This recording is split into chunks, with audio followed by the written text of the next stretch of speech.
Hello everybody, my name is Music Man, and in today's video I'm going to be continuing my gameplay review series. In this video I'm going to be reviewing some Magician gameplay in addition to some Feaster gameplay that I was sent.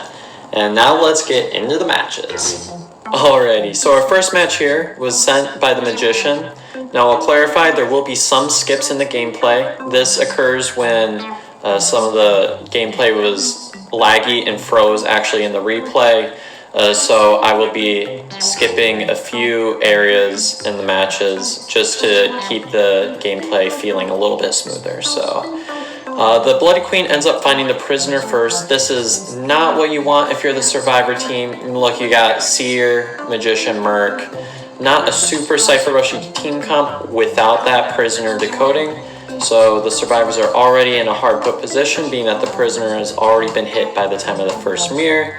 And of course the timing means that by the time the second mirror comes, this prisoner should be downed, and even if this mirror doesn't down, there's going to be a blink here in a second. So not going to be very long lived, especially in this area, and we do see that prisoner going down here.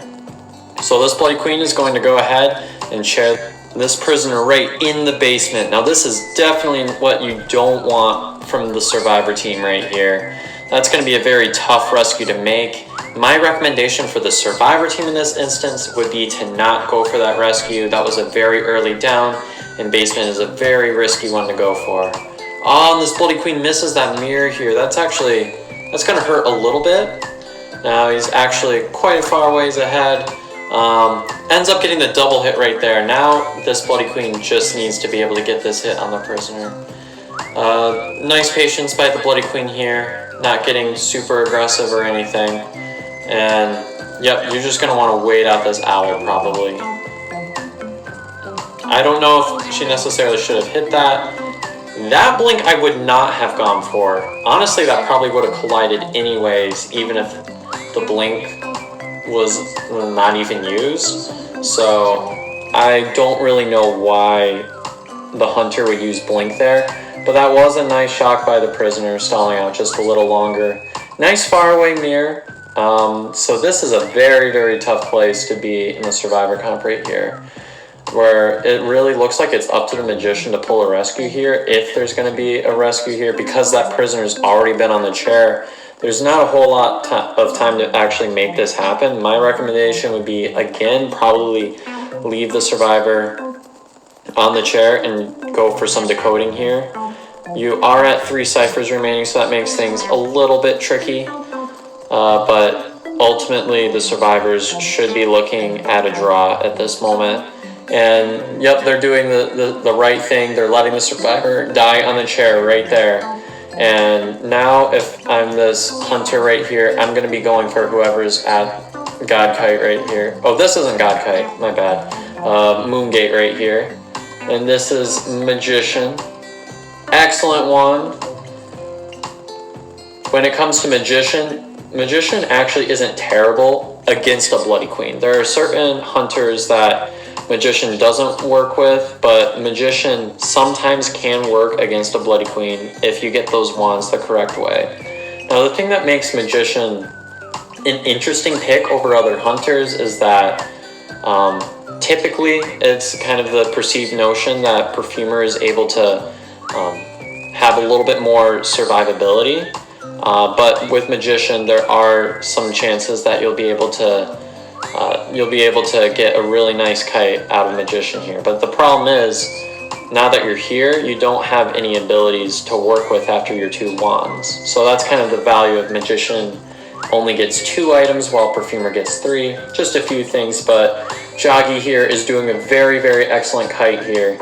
If I'm this hunter, ooh, that was a tough mirror. Okay. That mirror was very not the best because, see, it's placed, I say this a lot, it's placed on her side of the pallet. That's very important. See how Jogy did a nice job just hiding behind? A nice blink there. He just hid behind the mirror, and the Bloody Queen was not going to be able to reach that. So it looks like this Bloody Queen might be getting a little bit over aggressive. And yeah, you're not going to be able to hide there, Jogy. Not against a Bloody Queen. Against other hunters, maybe, but definitely not against a Bloody Queen. Alright, let's see. Your job here is to just drag this out as much as you can. A little general note is, I would say, kind of in situations like this, maybe look behind you a little bit more. Just a small critique. That's kind of something I see from a lot of survivors, is that they want to look where they're going. But after you play Survivor long enough, you have the point where the map is pretty much memorized, so you can look behind you almost all the time. And that's going to be a down. Yep. That was still a very, very nice kite. That was very instructive. So now you're going to take the magician to the chair, or the hunter is, not you, but the hunter is. And I don't think you can make that basement. It would be very nice if you could, but I think Christmas tree is way too far away for that. Ah, you get the struggle. You're still kiting. You're still kiting. Let's see how far you can go. Let's see. Ooh, Merc coming for the body block. Okay, let's see what happens here. Again, I would really like for you to be able to look behind you a little bit more when you're kiting. Just small side note. Looks like that Bloody Queen already switched to teleport somewhere along the way, but a lot of times I rarely switch to teleport before the pop, because you never know when you're going to need abnormal. I think the value of having an opportunity to do an abnormal switch, that was a very weird mirror. What was that? Maybe she thought Seer was nearby? I'm not sure. But I believe that there's a lot of value in being able to switch to abnormal. Even if you don't think you're going to be able to hit that cooldown, you never know how much you're going to be able to delay these survivors there. And you don't, that hunter doesn't have a blink. You don't need to worry about it. And there's a Seer right here. Now, if I'm this Bloody Queen, again, I would be looking back at previous ciphers, because that cipher was so near popping. Alright, well, at least Bloody Queen's going to get this chairing here. This is a very aggressive move. One, because the Merc is going to be able to... Okay, I thought the Merc was going to threaten throwing that pallet there. But now that she let the Seer go... there's another struggle. This Bloody Queen is getting too greedy. This Bloody Queen needs to be able to just get this chairing right, not in the basement, and be happy with it. You can't try to get to basement if you know for a fact you can't make it. It's just, it doesn't make a whole lot of sense to me.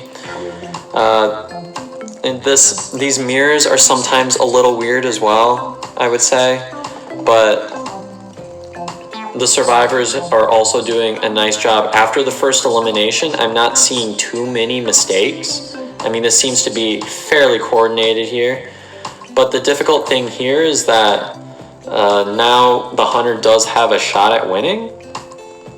Potentially. She needs to be able to get this magician down super fast. Okay, that was good. Oh, that swing was never gonna hit. Okay. So the thing is, this Bloody Queen is getting very, very impatient and swinging at everything. And I used to have that phase, but I think particularly learning Mad Eyes has taught me not to do that. Now she's got to go back for the Seer. We'll see if the Seer gets up. The Seer does get up, and Merc's going to be here for a potential body block. I suppose that's what that is. But now she doesn't have a mirror, so... Nice, Merc's able to sneak by and probably heal Magician as well. And let's see, this mirror should hit. It's all dependent on whether the Seer is able to get an owl in time. Nope, that Seer's gonna go on the chair. Let's see, is this gonna be a tie? This feels like a very strong tie to me. I mean, I don't think you should be rescuing that necessarily. Well, I forget if any of you all have tied. We'll have to see. Oh, and another escape. This Bloody Queen, again, third struggle of... I don't know that I've actually seen a game where that's happened 3 times in a row before. I don't think, besides if the survivors... Because this Bloody Queen just walks past chairs that she can place down for chairs that she can't place down, so... I don't know, I just find it to be quite curious in the least. But now we'll see what this Bloody Queen does. Jogy, do you have Tide? Is that what this is? Don't tell me you have Tide. See, that Bloody Queen was looking in basement again, but that's literally like the exact same spot that was struggled free from before. You must have Tide. Oh, or you might be looking at a body block here. Nope, there's Tide. The Magician with Tide. What is that? A Tide Magician. I love that, Jogy. I love that for you. You're so confident in your kiting that you literally carry Tide with Magician. That is impressive, dude. But nice kite, nice kite. And now we're gonna get into our next Feaster gameplay. Alrighty, so now we're gonna be looking at this Feaster match here. And this features America here, who's playing the Feaster. I really like this skin. This is the one that Roxanne always played with, I remember. And it looks like you find the Gravekeeper first. Now, in this team comp, you can probably get away with going after the Gravekeeper. Not super ideal. The nice thing about Feaster is he doesn't necessarily die to Coordinator because you're able to sometimes put pressure and block with the Flare Gun. Now I would probably just go right away and hit out of the shovel. See, now you had an opportunity to. It depends on what your trade is. If your trade's teleport, then once he digs, you can just leave. That's probably what I would have done. But I'm not so sure about chasing. Oh, that was a nice tentacle and then follow-up hit. That was nice. Okay, now you can see this chase out to the end there. I probably would have already left by now, so I don't think I would have gotten that far. Because usually early game, if they dig, I just leave, and that usually gives me kind of the best setups. Yeah, that one was just slightly outranged, so you just gotta make sure you know your tentacle hitbox is there, because that one definitely wasn't going to hit. I guess it was worth a try, though. Ooh, that was a tough blink to miss. Okay, but you got this right here. Yeah, okay, Grave's going down anyways, but that could have been potentially bad if the Grave decided to start trying to tight kite again instead of leaving the area. It just would have made things a little tougher, but he decided to transition there, which I don't agree was the best decision. The Coordinator's here. Now you should start possibly thinking about trying to... okay, the Coordinator decides to run after it. There you could have actually placed a tentacle and blocked the Flare Gun. That takes a lot of experience though, and if you haven't been playing Feaster for a long time, it can be a very tough thing to pull off, and that requires some really exact timings. But you did have some potential there. Now, if they offer you free hits, yeah, go ahead and try to take them. Okay, you hit Toy Merchant. I don't really hate it, but there's 2 ciphers remaining. Jeez, the cipher rush is fast. I feel like we just started this match and we're already at 2 ciphers remaining. Man, that's crazy. Okay, Grave should not be leaving this area, not at all. But apparently he is. Ends up making it to this area. Now a lot of times you don't actually even go for... It looks like you're going after almost every tentacle that you place. A lot of times you just place tentacles to pressure people out of areas so you can hit them easier with a normal attack. And Feaster's hitbox is probably arguably one of the best in the game, second to like Wuchang. So there's that. And now Toy Merchant's here. You gotta be careful with the Toy Merchant because they have that flying ability and you never know when they... Yeah, you never know when they're gonna use it. And now the Toy Merchant's gonna be able to... Oh, not go for that rescue. That's gonna be the Lawyer's job. Another tough thing is you can't Terror Shock a Lawyer, but we'll see. We'll see if you get a stuff with like a tentacle type of thing going on. Okay. You end up getting a hit. Oh, there's a stuff on the Toy Merchant, but they do get that rescue successfully.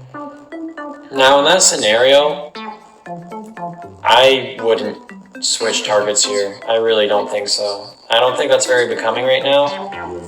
And honestly, I think your best shot would have been to go after the Gravekeeper again and try to go for that down. So I don't really think that was personally a very great decision, but we'll see how you play it. Oh, the Cipher Machine's already primed, so once that rescue comes through, you're just kind of doomed here. Unless you're able to get a hit with a tentacle and then a follow-up, then you might have some time potential. But right here, This should be a win for survivors. And they're going for multiple people rescuing too, so you know it's done. Are they gonna pop? They do pop, okay. Oh, Gravekeeper's right here, that's perfect. You can just hit the grave there. And Grave was dead on chair, so... Okay, you end up leaving there. You're gonna go for gate. I don't disagree with this decision, because if all else fails, you kind of lost if you don't go for this. So, I mean, it's not a bad decision, it's just... I know I probably would have chaired the Gravekeeper and then tried to teleport, but that could have been too late, so... I don't necessarily know. It depends on how long they've been decoding that gate. Just a thing to think about, but... Overall, I'm not offended by your chase or anything. Okay, you have 3 people down, even though there were 4 people up. Now you're in a position to tie as long as Toy Merchant's not able to self-heal and place a thing to get out of there. But if I were the survivors, I would probably put the lawyer in a position to rescue. But it looks like they're not doing that. I wonder why. Because ultimately, okay, if I'm you here, I would be tough guarding this down right here. Why is lawyer sticking around necessarily? That doesn't make a whole lot of sense if you weren't in position already to stick around, because you know that this feaster probably has teleport at this point. And now you can tell with the placement of your tentacles. Key for beginners, the feaster is able to place a tentacle, and if he makes the tentacle swing, while the survivor is not necessarily, like, in the immediate radius, it'll just go for whatever is the nearest survivor. But you end up... Oh, the lawyer should be able to get out. What are you doing? Okay, all the lawyer had to do was run in a straight line, and that wouldn't have hit, because it would have been in a circular rotation, and he would have just been able to run it. But instead he tried to outrange it, which I don't agree with, and it ultimately costed them the tie. But overall, you did a really nice job. Just a few tips on how I probably personally would have played things differently, but that's probably just a matter of style more than anything. But thank you so much for sending in the gameplay. I really enjoyed reviewing it. Alright, well I think that just about finishes up this video. If you would like your gameplay reviewed in a future video, make sure to send your gameplay to this email right here. If you just send that via a YouTube link or a Google Drive link, I'll be sure to be able to view that and review it in a future video of mine. And if you enjoyed this video, make sure to leave a like and subscribe to the channel for more content like this, and I will see you all next time. Bye bye everybody!